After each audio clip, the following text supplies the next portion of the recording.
Bonjour et bienvenue à Expo-Champs dans le cadre de la quotidienne La Vie agricole. Comme vous le savez, nous parcourons le Québec depuis le début de l'été et on ne peut pas finir ce parcours estival sans passer par ce grand show qui est Expo-Champs à Saint-Liboire. Alors nous sommes ici en attente de l'arrivée de Madame Anglade. Nous avons demandé aux organisateurs quels étaient les politiciens qui allaient passer aujourd'hui à l'ouverture d'Expo-Champs. Alors pas de Monsieur Lamontagne, pas de Madame Bibeau, ils ne seront pas présents aujourd'hui, mais Madame Anglade, chef de l'opposition du Parti libéral, est ici, accompagnée de Paul Robitaille, responsable de l'agriculture. Donc les députés libéraux sont au rendez-vous, nous les rencontrons tout à l'heure et nous faisons un petit tour de terrain à la rencontre des différents annonceurs. On fait l'exposition agricole aussi, dans le fond, qui est un événement grand public. On fait la plus grosse exposition au Québec. Donc, en virtuel l'année dernière, Expo-Champs virtuel, le salon aussi en virtuel. Fait que là, on est bien content, effectivement, de revoir le monde. Fait que, puis moi, je le vis, là, je le savoure depuis le début du montage, justement. Là. Fait que je trouve ça bien impressionnant, en tout cas. Nous, c'est la deuxième parce qu'on vient de faire l'acquisition de ça. Donc, c'est tout nouveau. Moi, ça fait 5 ans que je suis ici dans l'organisation, mais c'est la deuxième édition que nous organisons. L'année passée, on l'organisait en virtuel. Donc, c'était différent. Mais là, cette année, c'est en présentiel. Il fait beau, on a 3 jours. On a 300 exposants partenaires, on a 50 hectares. On a une grosse édition. C'est bon. Puis les gens sont contents. Juste le fait de se retrouver en personne, les gens sont très contents. Ouais, de bonne humeur. Non, oui. Ça fait tellement une différence. L'organisation ici, c'est que c'est la Société d'agriculture de Saint-Hyacinthe qui organise depuis 184 ans l'Expo de Saint-Hyacinthe. Okay. Et puis 184 ans. Oui, wow, donc c'est un héritage, etc. Ben on a oui. nos terrains, nos infrastructures, on a 5 pavillons géants sur le site à Saint-Hyacinthe. Et puis l'organisation Expo-Champs, Salon de l'agriculture, donc c'est un groupe d'intervenants et d'entrepreneurs agricoles. Moi je dis des entrepreneurs, c'est des producteurs, mais aujourd'hui c'est des entrepreneurs qui ont mis ça au monde graduellement. Donc c'est tous des amis. Et puis éventuellement, bien, il y a eu des rencontres. Puis le groupe de l'Expo, comme on dit, là, maintenant qu'on appelle, on s'est restructuré en Go Expo pour avoir un nom plus corporatif. Donc Go Expo, on organise l'Expo agricole, le Suprême laitier qui est la finale provinciale la semaine dernière. Wow, mais il paraît que ça valait la peine. Hein? Oui, c'est ça, ouais. 548 inscriptions incroyable. Vérifiées. Là, c'est majeur. On a fait un nouveau concours vache à robot, donc on suit l'évolution. Expo-Champs, Gala Cérès, Gala d'excellence agricole, puis Plaisir relâche au mois de mars. Donc, fait qu'on on s'est regroupé avec ces gens-là, puis on a dit, bon, OK, on va prendre sous notre aile, avec notre organisation, notre bureau, notre personnel, pour prendre ces événements-là, pour le développement puis l'innovation, la technologie, etc. Agricole, donc toute la partie mini-ferme, la partie des capsules éducatives, donc on a repris ça, puis on est allé beaucoup plus loin aussi. Donc les visiteurs aiment ça parce qu'ils peuvent apprendre c'est quoi l'agriculture. Là. Les œufs bruns, ça ne veut pas nécessairement des poules brunes, ou le lait au chocolat, pas nécessairement des vaches brunes. Là. Donc au moins, on a beaucoup de capsules éducatives qu'on fait. C'est intéressant, puis les gens adorent ça. La mini-ferme. Combien de monde là, en fin de semaine? Combien? Bien, ici, on attend 15 000 personnes. De ces 3 jours-là, on attend 15 000 personnes. Mais c'est pendant la semaine, je présume. Là, vous êtes pas, c'est mardi, mercredi, jeudi. Okay, seulement que 3 jours. Ouais. Puis, tandis que l'Expo agricole, habituellement, on a 175 à 200 000 personnes pendant 10 jours. Donc, pour les 10 jours, donc c'est un autre événement. C'est une autre classe. On a 8 autobus qui viennent de Lac-Saint-Jean un peu partout en province. Donc, les gens se déplacent puis ils viennent. C'est intéressant. Puis, aussi, les gens sont fiers de se retrouver en présentiel. Là, c'est les gens sont tellement merveilleux. Juste d'être dehors avec d'autres personnes, là, je pense que ça fait un bien fou. Bonjour Madame Anglade, Yannick Patelli, La Vie agricole, on est un média privé en agriculture. On vous connaît, On vous connaît, bon, je sais que Christine, je sais qu'il y en a quelques-uns de votre parti qui sont venus nous voir en entrevue. Vous êtes venu d'ailleurs il y a quelques mois. Moi, j'aurais voulu savoir, en tant que chef de l'opposition, c'est quoi votre intérêt de venir vous intéresser à l'agriculture? C'est plus que ça. Ça fait partie de la vie de tous les jours, de tous les Québécois, toute la question de l'alimentation, le domaine de l'agriculture, le domaine de l'agroalimentaire de manière plus large, c'est le secteur le plus important qu'on ait d'un point de vue économique, puis c'est un secteur qui est amené à évoluer. Puis, je dirais qu'on a quand même une particularité au Québec d'avoir des fermes familiales, un modèle qui a été développé chez nous, qui est amené à évoluer aussi. Puis, c'est de comprendre comment est-ce que les gens voient la suite des choses pour le domaine agricole. Quand on pense aux problèmes de relève, par exemple, quand on pense aux problèmes de santé mentale, quand on pense à l'environnement, toutes ces questions-là qui sont vraiment essentielles. Puis je pense qu'on a besoin de se les poser. Puis c'est pour ça qu'on est là. Je suis accompagnée de Paul Robitaille aussi. Oui, Paul, que j'ai rencontré quelques minutes avant votre arrivée. On a eu un petit échange. J'ai compris que Paul venait de prendre en charge l'agriculture, je pense, depuis quelques jours. Ben oui, exactement. Une dizaine de jours. Donc, c'est fascinant. C'est un beau défi. C'est un beau défi. Parce que, comme dit Dominique, l'agroalimentaire, c'est immense, c'est gros, ça touche tout le monde et c'est un gros morceau économique. Est-ce qu'on peut dire que la pandémie, justement, a créé cet électrochoc? Parce qu'on parlait un petit peu, bon, il y a eu les années Garon qui parlaient d'autosuffisance alimentaire. Après, ça s'est comme un peu perdu dans les nuages. On dirait que tout d'un coup, les gens se réveillent. Ah, bah oui, c'est vrai, il faut manger. Bien, moi, je vous dirais, le secteur agroalimentaire puis sa croissance, c'est sûr que moi, j'étais à l'économie pendant longtemps. Et j'ai toujours pensé que le secteur agroalimentaire, c'est un secteur qu'il fallait qu'on valorise davantage d'un point de vue économique, qui n'était pas suffisamment regardé pour son impact justement sur l'ensemble de la société québécoise. Par contre, c'est vrai que la pandémie est venue ajouter une couche en se disant, bien, on a besoin de se nourrir, on a besoin de s'occuper de notre monde, on a besoin de s'occuper de nos terres. Et je pense que cette prise de conscience qui nous ramène à l'essentiel, bien, ça profite d'abord et avant tout au domaine agricole. Donc, vous avez bon espoir que les milieux urbains et ruraux au Québec se comprennent un peu mieux. Moi, je pense que c'est plus que ça. C'est une manière de connecter l'ensemble des Québécois. T'sais, à partir du moment où tu produis jusqu'au moment où ça arrive sur sa table, c'est tous les Québécois qui devraient être touchés par ça. J'avais un bon ami qui travaillait à la Coop fédérée à l'époque, on appelle le Solio, puis il disait « Moi, ma job, là, je nourris des Québécois 3 fois par jour. » Mais c'est ça, il y a quelque chose de très réel puis de très tangible. Puis je pense que c'est ça qu'on a besoin d'entendre et de voir, puis de voir comment on veut l'amener encore plus loin, ce modèle qu'on a su développer chez nous. Alors, j'ai une bonne nouvelle pour vous, parce que tout à l'heure, on a voulu se garer tout près du kiosque. On attendait qui allait arriver, parce qu'on sait que vers 11h arrivent les ministres. Puis là, on m'a dit, il ne faut pas se mettre là, parce qu'il y a des ministres qui arrivent. Je ne sais pas, moi, j'ai téléphoné au cabinet, on m'a dit que M. Lamontagne ne venait pas. Là, vous me dites que Mme Bibeau ne vient pas. Elle dit, oui, mais Mme Anglade vient. Alors, il faut croire que vous êtes ministre. Bien, écoutez, en tout cas, ce genre d'événement-là, ça nous permet... puis là, on l'entendait tantôt, les gens disaient « On est content de pouvoir revoir le monde après la pandémie. » Mais nous autres aussi, on est contents de pouvoir revoir le monde. Puis un peu de voir les apprentissages qu'il y a eu dans la dernière année et demie, comment les gens se sentent, qu'est-ce qu'ils voient pour la suite des choses, puis de quoi ils ont besoin, qu'est-ce qu'on a besoin de transformer dans notre système, parce qu'il y a beaucoup de choses. Il y a quand même des enjeux, là, on va se le dire, il y a quand même pas mal d'enjeux dans le domaine agroalimentaire, mais qu'est-ce qu'on va faire pour ces enjeux-là? Donc, c'est vraiment le pouls qu'on est venu prendre aujourd'hui. Alors, profitez-en. On vous souhaite une bonne visite et passez nous voir à Québec. Bien, merci. Bien, merci beaucoup. À Québec? C'est à Québec que vous êtes? On est à Québec, juste en face du Musée des Beaux-Arts. Oui, j'aimerais venir vous voir plus souvent physiquement. On est à côté du Parlement. Ben oui.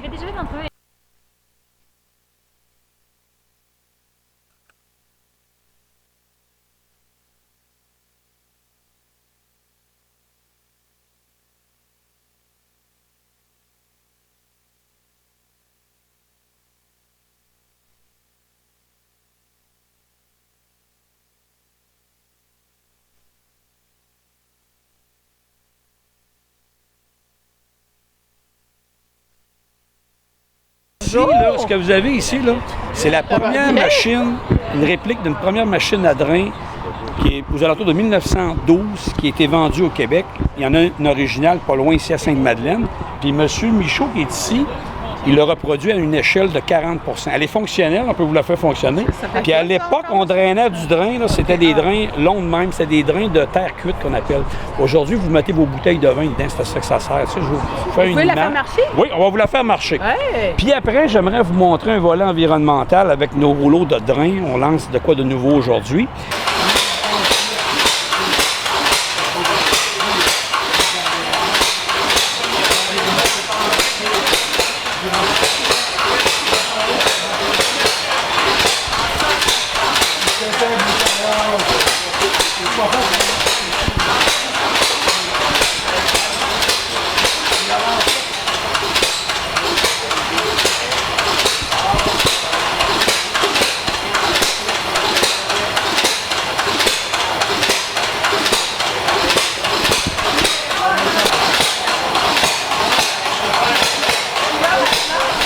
D'abord, ça, ce que vous voyez ici, c'est ce qu'on appelle, nous, dans le jargon agriculture, on appelle ça des maxis. Ce rouleau-là, il y a 1,2 km de long, OK? C'est un diamètre de 4 pouces ou 100 mm. Donc, évidemment, pour le drain... rouleau là-dedans? Là-dedans, j'ai 4 rouleaux. Ça, c'est un rouleau. Ça, c'est un rouleau? C'est un rouleau. C'est 1200 mètres. OK? Il y a des journées, il y a des producteurs qui peuvent... Pas des producteurs, oui, des producteurs ou des installateurs peuvent en installer 8, 10, ça dépend des terres et tout ça.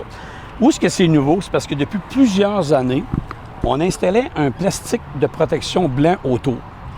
Et évidemment, l'environnement, le problème actuellement, c'est on fait quoi avec le plastique? Parce qu'aussitôt qu'il a touché à la terre, il est comme contaminé. Très, très dur de recycler ce plastique-là. Alors nous, aujourd'hui, avec le geste qu'on pose, on espère que tout le monde va suivre, puis on l'a expliqué à beaucoup de clients, c'est qu'on va économiser 800 km de long de plastique par année. Ça, lui, c'est pour le drainage agricole, évidemment, des terres agricoles. Normalement, avec le plastique blanc, vous faites juste enlever... Juste l'enlever, c'est juste une protection pour le transport. OK. Tout simplement. Alors, on va enlever 800 km de plastique au niveau de l'environnement parce qu'on ne pouvait pas le...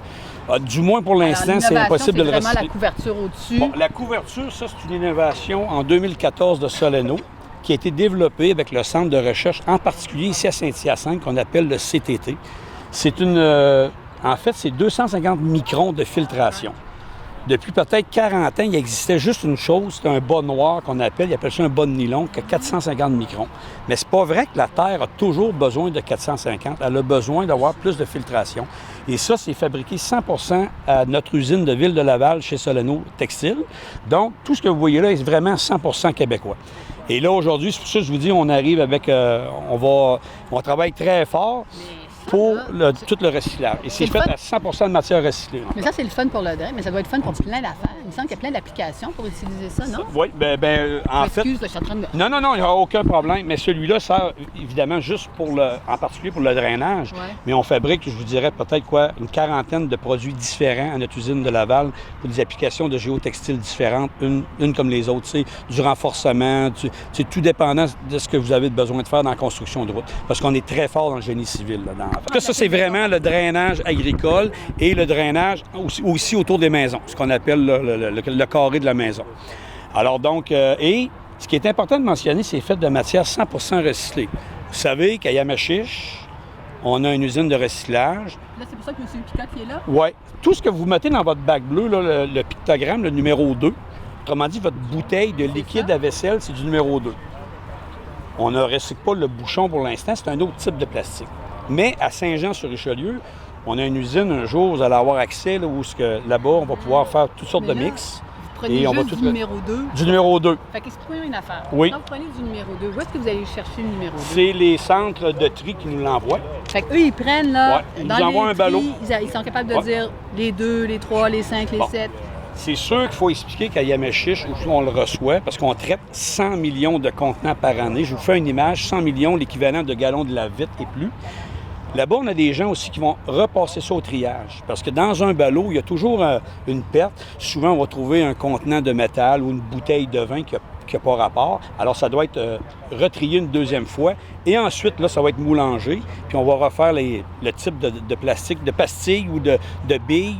Il y a deux types qu'on va faire pour nos usines, pour alimenter nos usines au Québec et au Nouveau-Brunswick. Le matériel que vous avez changé ici, le plastique que vous avez enlevé, qu'on a enlevé. Qu'est-ce qui vous a motivé? Là? À un moment donné, il y a quelqu'un qui a dit, là, ça n'a plus de bon sens. Exactement. C'est, je vous dirais, une génération qui prend le relève. On n'en est pas... oui, Morane, mais d'autres aussi qui installent actuellement des drains, mais d'une nouvelle génération qui ont dit, on ne sait pas quoi faire avec à la fin de la journée. Puis, il y a des gens qui me disaient, j'étais dans le champ, ils ont dit, regarde, l'environnement, puis tout ça. Alors, là, on voit que le message passe, heureusement, puis passe bien. Et je pense que là, c'est beaucoup plus facile, on va le dire comme ça, de vendre l'environnement ou d'expliquer l'environnement. Là, les gens, je pense qu'il faut juste continuer, mais là, ça s'installe. Puis peu importe la génération, ils voient le plus jeune qui pousse, puis qui dit « paix » ou « man ». Là, tu sais, en quelque part, il faut... Fait que donc, ça fait son chemin. Et puis, on a d'autres projets, tu sais, on travaille. Mais présentement, notre Maxi fait partie de l'économie circulaire, de parce que je vous expliquais. On recycle le plastique, on recycle le contenant. Puis on le retourne dans le fond à la terre. Puis la durée de vie, actuellement, le matériel qu'on utilise, c'est du polyéthylène haute densité, PEHD. Et les tests accélérés prouvent 100 ans de durée de vie minimum. Encore là, il y a une nouvelle génération qui arrive aussi. Puis c'est pas juste ça, c'est que le béton va toujours avoir sa place, là. Il va toujours être là. Mais on arrive avec des nouveaux produits ou une nouvelle solution. que des fois, que moi je peux pas faire. Des fois, il y a des choses que je pourrais jamais faire avec le plastique que le béton peut faire et vice-versa. Vous avez un bel exemple au côté, là, juste en arrière de nous, c'est un réservoir que là, on s'en va dans l'agriculture, on doit récupérer l'eau de plus en plus. Vous voyez, le mois de août, on a un record cette année. Alors, il y a des nouvelles affaires qui s'en viennent et on n'a pas le choix de récupérer l'eau, de trouver des nouvelles façons également, de contrôler la nappe phréatique également. Alors, il y a beaucoup d'affaires. Vous savez, il y a un programme qui vient de sortir 2020-2030 au niveau de l'agriculture. Il y a des choses drôlement importantes là-dedans.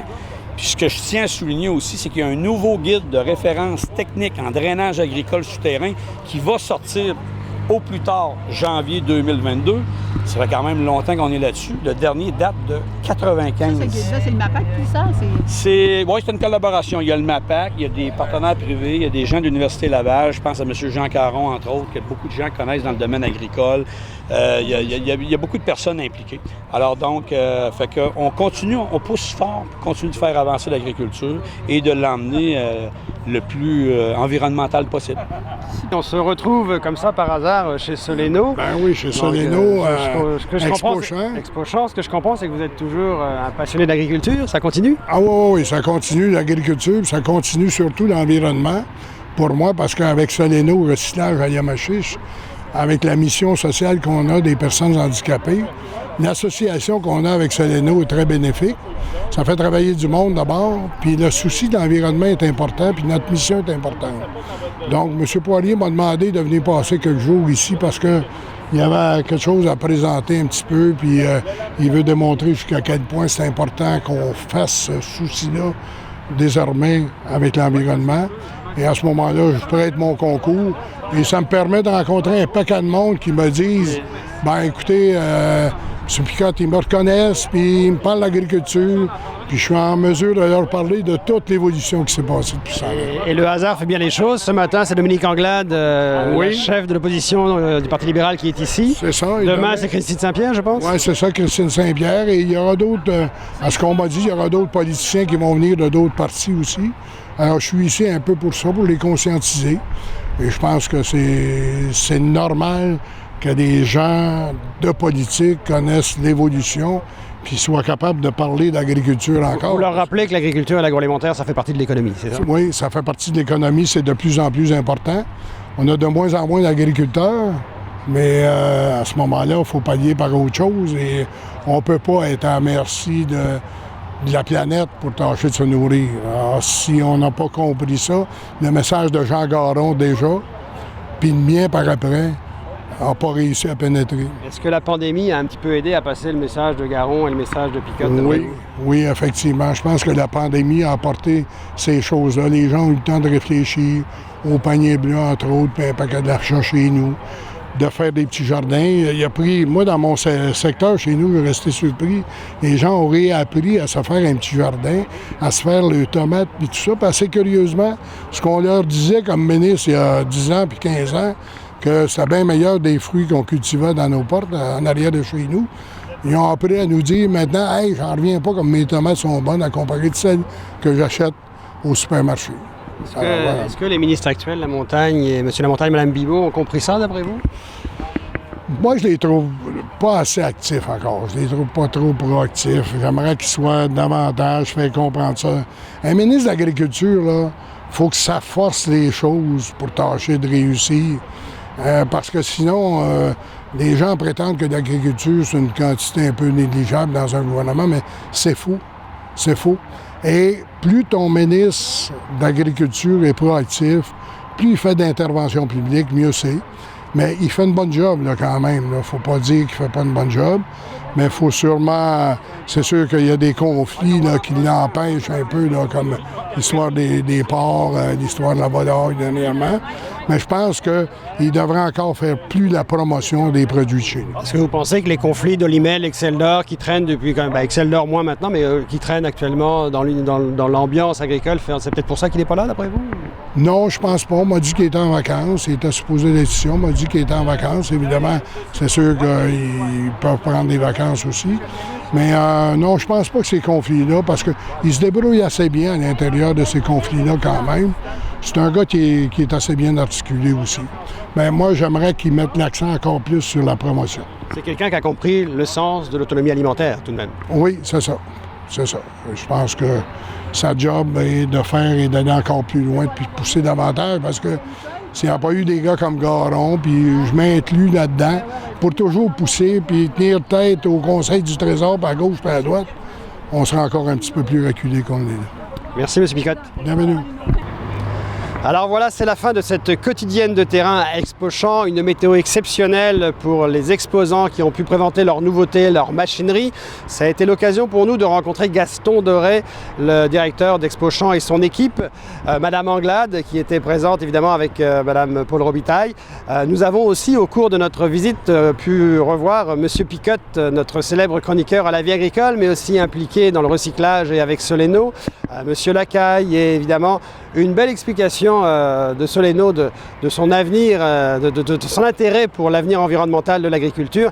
Écoutez, c'est une émission exceptionnelle à Expo-Champs avec un public très présent. Les gens avaient vraiment hâte de se retrouver.